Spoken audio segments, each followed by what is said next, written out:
I came home 3 days early and nobody knew. That was the point. I wanted to surprise my wife for her birthday. She turned 62 on December 28th, and every year since we moved to the island, I've tried to do something that catches her off guard. She never expects much from me anymore. Not because I've let her down, but because after 38 years she knows how I think, knows my rhythms, can predict my movements almost before I make them.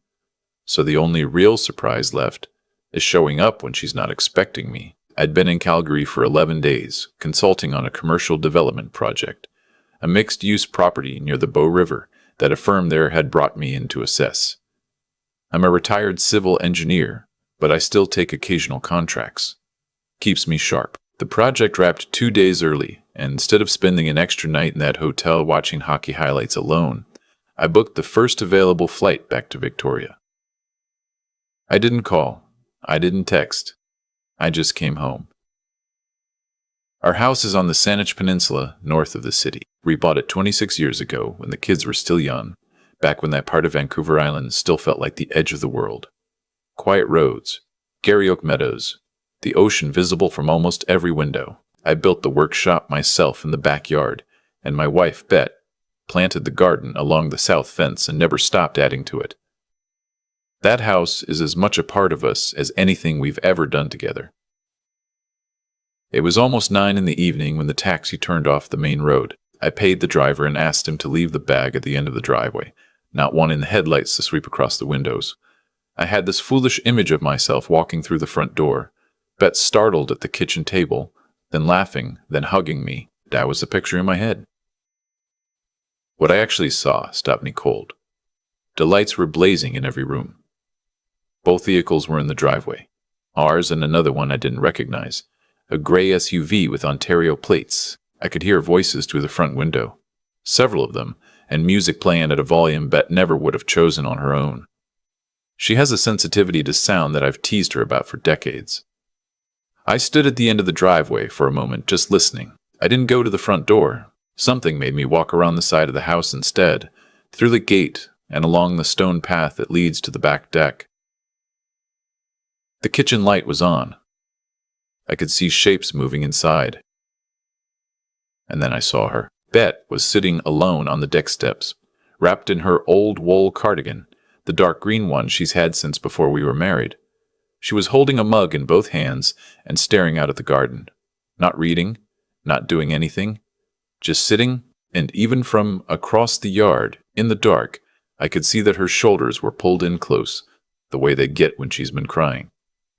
Inside the kitchen, through the glass door behind her, I could see my son Kyle and his wife Renata laughing at something on a phone. Renata's mother, Odette, was pouring herself wine from a bottle she'd clearly brought, and her father, Aldous, a man I've never been able to tolerate for reasons I'll explain, was leaning back in a chair at my kitchen table as though he owned it. My wife was alone in the cold. Her birthday was 3 days away, and nobody inside had noticed she'd stepped out. I crossed the yard quietly. Bet heard my footsteps on the gravel and turned, and for a moment I thought she might make a sound, call out something, but she just led to me with an expression I'll never forget.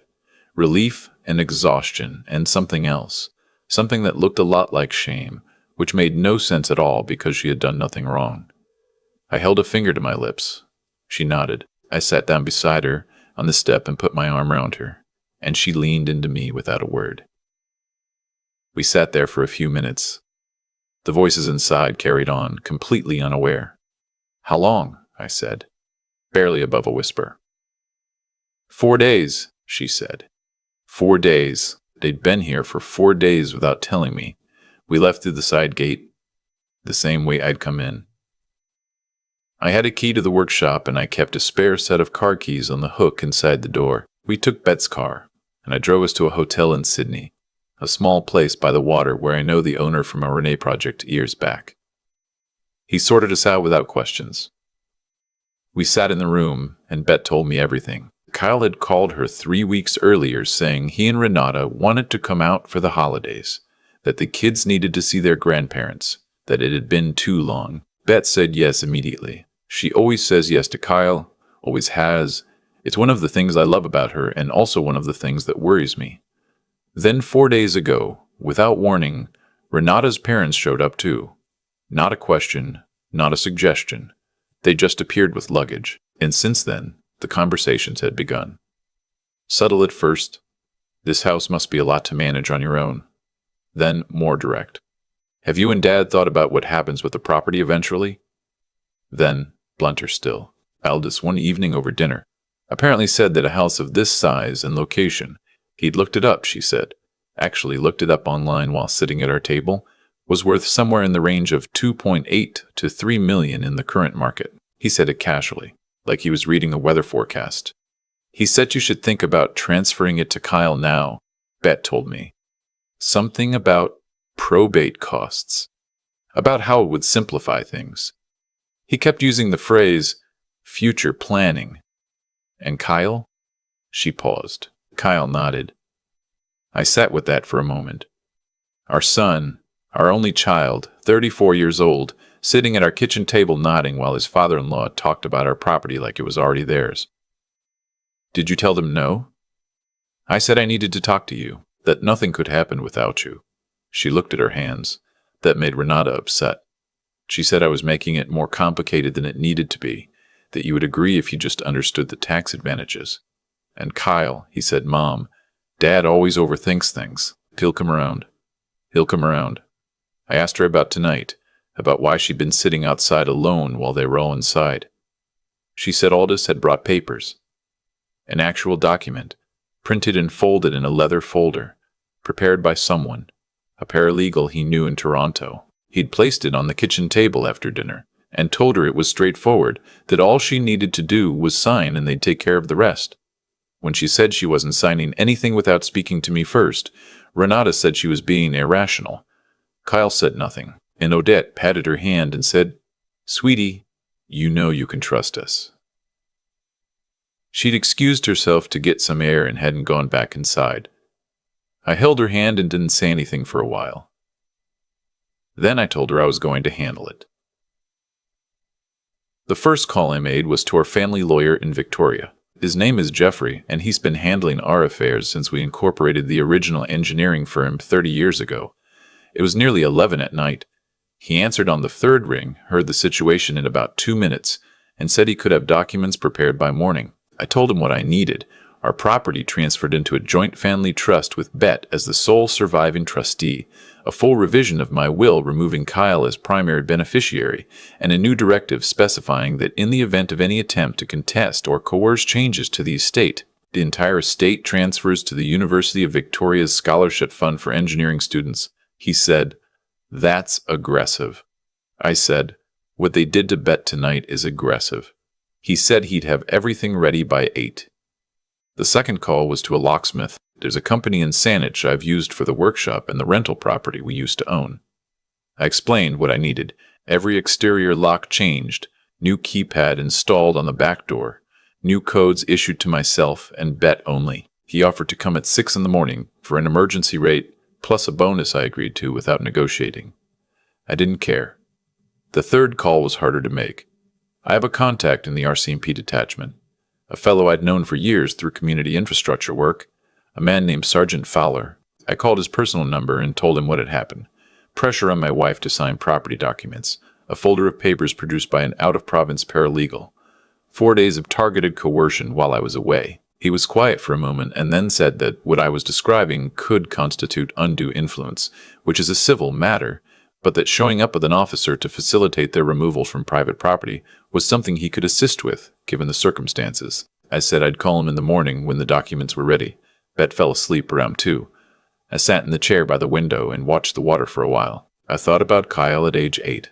The summer we spent rebuilding the back fence together, him handing me nails with total seriousness, asking the engineering questions he'd invented himself. I thought about his university graduation, the way he shook my hand on the stage lawn afterward, proud and slightly embarrassed by it all. I thought about the morning he called to tell us Renata was pregnant the first time, and how Bet cried for 20 minutes after hanging up, just from happiness. I don't know exactly when that son became someone who could sit at my table and say nothing while his wife's father pressured his mother to sign documents she didn't understand.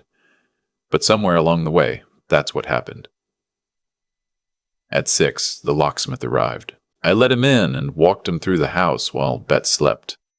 He changed everything efficiently and without commentary, which I appreciated. New keys, new codes, new deadbolts on the front and back.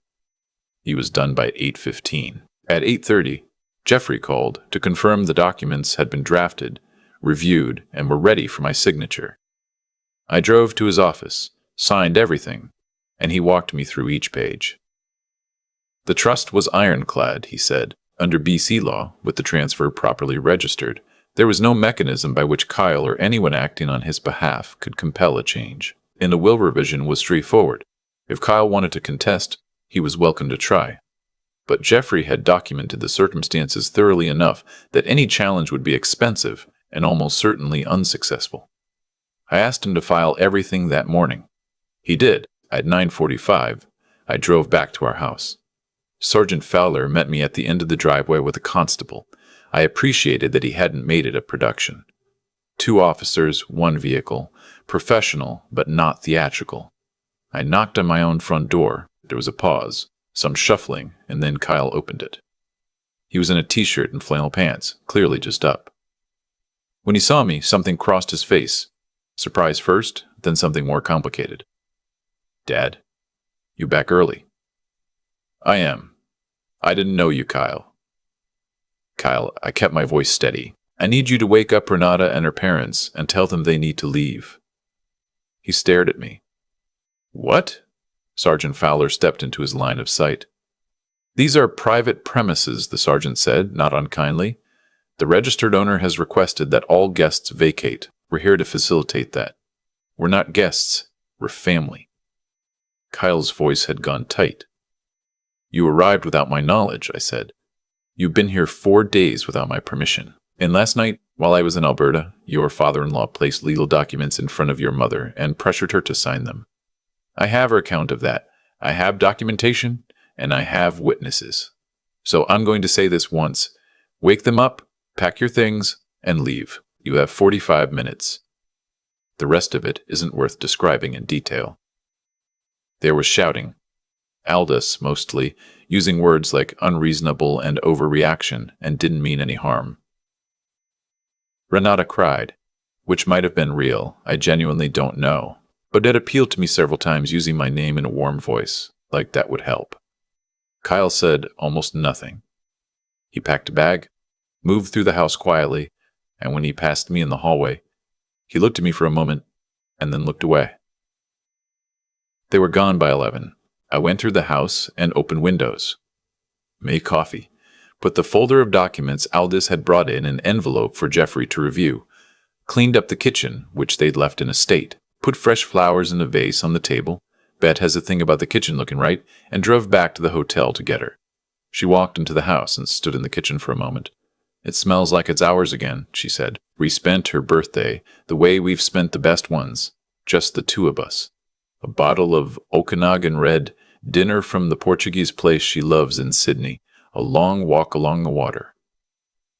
She didn't ask many questions about what I'd done legally. She trusted me, the way she's always trusted me, and I didn't take that lightly. The calls from Kyle started the following week. Some angry, some confused, some that sounded scripted. Like Renata was standing nearby. I read them all and didn't respond to any. Then a letter arrived, handwritten, which surprised me. He said he knew what he'd done was wrong. He said he hadn't known about the documents until the night before.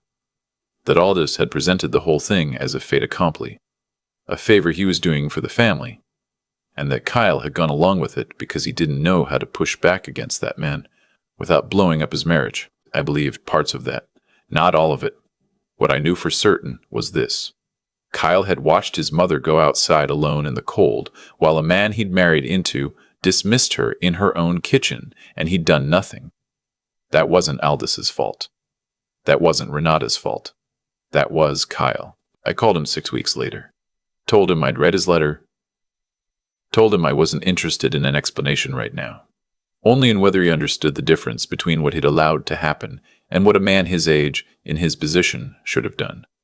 He said he did. I said I wasn't sure I believed him yet, but I was willing to be persuaded. What that would require, I told him, was time.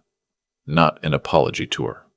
Not gestures. Just consistent, quiet evidence over months and years that he understood what family actually meant. Not an inheritance, not a property transfer, not a transaction. A relationship. The real kind, built on showing up when it costs you something. He asked if he could still see his mother. I told him that was Bet's decision, not mine. And when I asked Bet, she said she needed a few months before she was ready. Not because she didn't love him. She loved him fiercely, the way mothers love difficult children, which is a specific and relentless kind of love. But because she needed to trust him again first, and trust takes time to rebuild. 3 months later, Kyle drove out from Victoria alone. No Renata. He asked Bet if he could take her to lunch. She said yes. They went to the place by the Butchart Gardens she's always liked, and she called me after and said it had been good. Quiet and a little awkward and genuinely good. He was separated from Renata by then, not because of what had happened at our house, or not only because of it. He told me later that the weeks after they left it made something clear to him that he'd been avoiding for a long time, that he'd spent years letting Aldous set the agenda for his family, letting Renata make decisions he should have been part of, folding into the shape of a son-in-law rather than being himself. The incident at our house was the loudest version of something that had been happening quietly for years. I didn't tell him I was glad they were separating. That's not my place. But I wasn't sorry either. He found a position with a structural engineering firm in Victoria. Not through me, not through anyone I knew. He'd sent in an application on his own, gotten an interview on his own, accepted the job on his own. I found out about it from a colleague who'd been on the hiring committee, who mentioned it casually over coffee one afternoon. Kyle hadn't told me. Which meant he wasn't doing it for my benefit. He was doing it because he needed work. And he finally understood that work was how you built a life. That meant something. Bet and I watched him carefully over the next year. Not with suspicion, with the cautious attention of people who've been hurt and want to make sure they're not being foolish. Kyle visited when he could, helped me reshingle part of the workshop roof in the fall, which was more physically useful than I expected from him. Brought the kids, our 2 grandchildren, a girl of 6 and a boy of 9 who ran to the garden and demanded pancakes and left muddy handprints on the back door, and filled the house with the kind of noise that makes every room feel bigger. We barely seen them. That was the part that sat with me most heavily. While Kyle and Renata had been building their life in Toronto and then back in BC, while the tension with them had slowly calcified into something managed and joyless, those kids had been growing up largely without us. Photograph grandparents, the ones in the pictures. And that was time I couldn't recover. I said that to Kyle one afternoon, the 2 of us in the workshop. I know, he said. He was sanding a piece of cedar trim I'd been putting off for months. He didn't say it defensively, he just said it. I'm not going to hold it over you, I said, but I want you to understand what was lost. I do understand it. Because your grandchildren are going to ask you one day. They're going to want to know why they didn't know us when they were small, and you'll have to answer that. He nodded, kept sanding. What will you tell them? He was quiet for a moment. That I made choices I'm not proud of. That I let other people make decisions I should have made myself, and that I spent a long time after that trying to be the father and son I should have been from the start. He looked up. And that your grandfather forgave me. Slowly. With conditions. But he did. I didn't correct him. About 1.5 years after the incident, Renata called me. I almost didn't answer. I saw her name on the screen, hesitated. But I picked up. She was brief. She said she wasn't calling to relitigate anything or to ask for anything. She said she'd been in therapy since the separation, and that one of the things she'd had to look at honestly was what had happened in our house. She said her father had presented the whole property scheme as something Kyle was behind, as something Kyle had asked him to help coordinate. She'd believed that because it was easier to believe than the alternative, that her father was simply running his own agenda and using her marriage to do it. I don't know if that changes anything for you, she said. It doesn't change what happened, I said. But I appreciate you telling me. Your wife was kind to me, she said. Even that week. She was kind when she had no reason to be. I've thought about that a lot. After she hung up, I sat with that for a while, because it was true. Bet is kind in that deep, habitual way that some people are. Not because they're passive, but because they've decided it's worth the effort. It's one of the things that made what happened to her that week so unacceptable. Kindness isn't weakness. Taking advantage of it is. The legal changes I made that night have stayed in place. The trust, the revised will, all of it. Jeffrey reviews it with me each year. Kyle knows about the disinheritance. I told him plainly, not as a punishment but as a fact. He said, I understand. And when I waited to see if he'd push back, he just said, Dad, I'm not building my life around what you leave behind. I'm not doing that anymore. That was the right answer. I don't know if he entirely meant it. But he said it, and that's where it starts. 2 years after the incident, Kyle was made a junior partner at the firm. He called me when it happened, which was new. Not to tell me, not to report in, just to share it. The way you share something good with someone you're genuinely close to. We talked for 40 minutes about the project he'd been leading, a mixed-use development in Langford, and he asked my opinion on a structural question he was wrestling with. And I gave it, and he pushed back on part of my answer with a point that was actually better than mine. I told him so. He laughed. It was the first time in years I'd heard him laugh like that. Uncomplicated. Easy. Not performing anything. Last spring, Bet's birthday again. 64 this time. We had a small gathering at the house. Kyle and the grandchildren, a few neighbors. Jeffrey and his wife, nothing large. Kyle made a point of cooking, which I'd never seen him do before. Apparently he'd been taking it seriously since the separation, feeding himself and the kids properly. He made a lamb shoulder and a potato thing that was better than it had any right to be. Bet sat at the head of the kitchen table in her garden, at the home she's always loved, and laughed at something one of the grandchildren said. A real laugh, head back, the one she doesn't manufacture. I watched from the doorway for a moment before anyone noticed me. She looked happy, the real kind, not the performed kind she'd been doing for too long, managing things, smoothing things over, sitting alone on the back step in the cold, because there was nowhere else to be. I thought about that night in December, when I found her there, and about the hours that followed, the calls, the locksmith, the morning light coming up over the inlet while I sat in the hotel and decided what kind of person I was going to be about all of it.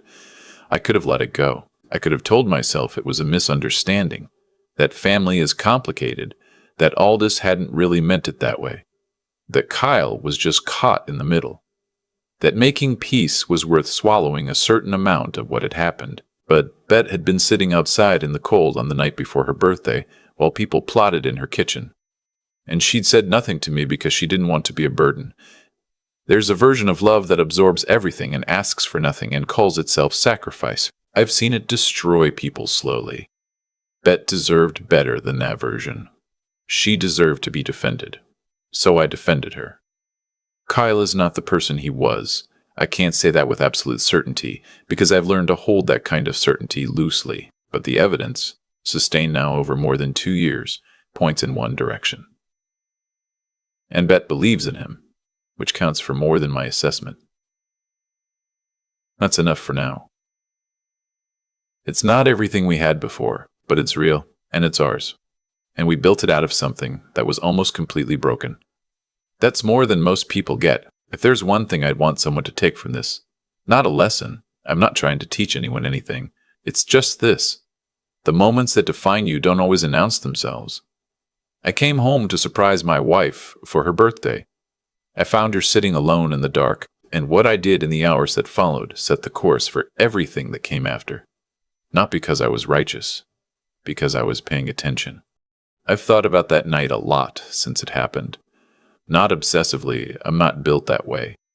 But in the quiet moments, the early mornings on the back deck with coffee, when the light is still low over the water and the garden is just starting to come into color, I think about what I found when I came home and what I chose to do about it, and what followed from that choice. There's a kind of cause and effect that runs through every family, though most people don't want to look at it too directly. The things you allow become the things that happen. The silence you keep in one moment becomes the expectation someone else builds their plans around. All this didn't arrive at my kitchen table with a folder of documents by accident. He arrived because somewhere along the line, the signals he received suggested it was possible. That's not an excuse for what he did, but it's the truth of how these situations develop. Nobody conspires in a vacuum. What I did that night wasn't revenge in any dramatic sense.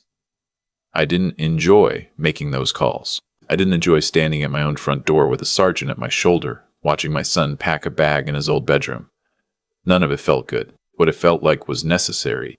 The way setting a broken bone is necessary, not pleasant, not something you'd choose if there were an easier option, but required if you want the thing to heal correctly. Kyle had to understand that actions carry weight. He'd spent a long time, I think, believing that I would absorb whatever happened because I was his father, and that's what fathers do. And for a long time, that was even true. But absorbing everything isn't love. It's avoidance dressed up as generosity. Real love, the kind that actually serves someone, sometimes looks like consequence.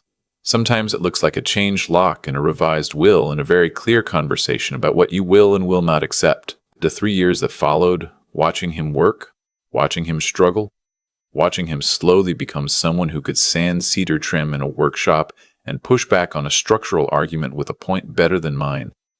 That was the part that mattered. Not the night of. The night of was just the moment I stopped absorbing and started being honest. The years after were where the actual thing happened. Bet is the one I think about most when I reflect on all of it. She sat outside in the cold on the eve of her birthday rather than cause a scene. She said nothing to me for weeks because she didn't want to be a burden. She endured 4 days of sustained pressure in her own home and apologized to me for not handling it better. That's the person I married, someone whose instinct is to protect everyone around her, including the people who are taking advantage of her. My job, the one I signed up for 38 years ago, is to protect her. Not from discomfort. Life has discomfort. That's unavoidable. But from being diminished. From being made to feel that her kindness is a weakness someone can exploit. That's the line. And when I came home and saw her sitting on those steps in the dark, I knew exactly where the line was and exactly how far past it things had gone. I don't have a tidy summary to offer. Families are not tidy. Ours is better now than it was, and more honest than it's ever been. And that's worth something real. Kyle is a man I respect, which I couldn't say 3 years ago. Bet laughed at our kitchen table last spring.